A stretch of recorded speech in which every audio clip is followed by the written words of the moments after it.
സുരേഷ് ഗോപി എന്ന ജനനായകനെ രംഗത്തിറക്കി അതിശക്തമായി തന്നെ ലോക്സഭാ തെരഞ്ഞെടുപ്പ് പോരാട്ടത്തിനുള്ള പോർമുഖം കേരളത്തിൽ തുറക്കുകയാണ് പ്രധാനമന്ത്രി നരേന്ദ്രമോദി. സ്ത്രീശക്തി സംഗമത്തിലൂടെ പ്രധാനമന്ത്രി മുന്നോട്ട് വെക്കുന്ന കാര്യങ്ങൾ വരും ദിവസങ്ങളിൽ പിണറായി വിജയനും വി.ഡി. സതീശനുമൊക്കെ ചോദ്യമായി മാറും.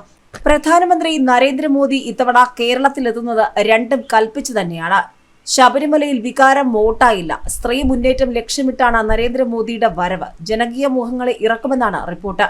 ശബരിമല വിഷയത്തിൽ ഉയർന്ന വികാരം വോട്ടാക്കാൻ കഴിയാത്ത സാഹചര്യത്തിൽ പാഠം പഠിച്ചുകൊണ്ട് നേതാക്കൾ രംഗത്തിറങ്ങുകയാണ്. കേരളത്തിൽ സ്ത്രീ മുന്നേറ്റത്തെ പരമാവധി വോട്ട് പെട്ടിയിലാക്കാനുള്ള ശ്രമത്തിന്റെ ഭാഗമായാണ് പ്രധാനമന്ത്രി നരേന്ദ്രമോദിയുടെ തൃശൂർ വരവെന്നുള്ള റിപ്പോർട്ടുകളുമായി മാധ്യമങ്ങൾ രംഗത്ത് വന്നിട്ടുണ്ട്.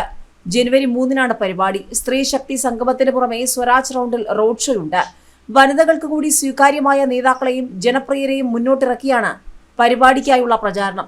രാഷ്ട്രീയത്തിന് അതീതമായി പിന്തുണയാർജിക്കാൻ കഴിയുന്ന സുരേഷ് ഗോപിയെ മുൻനിർത്തി തൃശൂരിലെ ജയസാധ്യത പരമാവധി ബലപ്പെടുത്തുകയും ലക്ഷ്യമാണ്. ശബരിമല വിഷയത്തിൽ ഏറ്റവും ആവേശപൂർവ്വം പ്രതികരിച്ചത് സ്ത്രീകളാണെന്നാണ് വിലയിരുത്തൽ.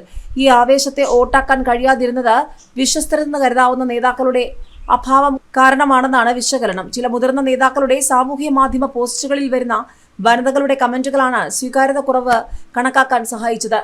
എന്നാൽ പല കാരണങ്ങളാൽ സജീവമല്ലാതായ നേതാക്കളോട് പ്രതികരണക്കാർക്കുള്ള ആഭിമുഖ്യവും പ്രതികരണത്തിൽ വ്യക്തമാക്കിയിട്ടുണ്ട്. ഇങ്ങനെയാകണം നേതാവ് തുടങ്ങിയ കമന്റുകൾ മിക്കപ്പോഴുമുണ്ട്. സ്ത്രീ സമൂഹം വിശ്വസിക്കുന്ന നേതാക്കളെ രംഗത്തിറക്കി നേട്ടം കൊയ്യാനാണ് പദ്ധതി. തൃശൂരിന് പുറമെ എറണാകുളം, മലപ്പുറം, പാലക്കാട് ജില്ലകളിലെ വനിതകളെയാണ് പരിപാടിയിൽ പ്രധാനമായും എത്തിക്കുക. ഇതിനു പുറമെ സംഘപരിവാറിന്റെ മാതൃസമിതികളിലെ പ്രവർത്തകരെയും പങ്കെടുപ്പിക്കും. സംഘാടക സമിതിയുടെ രക്ഷാധികാരി PT ഉഷയാണ്. ഡോക്ടർ ശോശാമ്മ ഐപ്പാണ് ചെയർമാൻ. KV റാബിയ, വൈക്കം വിജയലക്ഷ്മി തുടങ്ങിയവർ വൈസ് ചെയർമാൻമാരും. മഹിളാ മോർച്ച സംസ്ഥാന പ്രസിഡന്റ് നിവേദിതയാണ് ജനറൽ കൺവീനർ. വനിതകളുടെ ബൈക്ക് റാലി, മെഗാ തിരുവാതിര തുടങ്ങിയവയും പ്രചരണത്തിന്റെ ഭാഗമായി നടക്കുന്നുണ്ട്.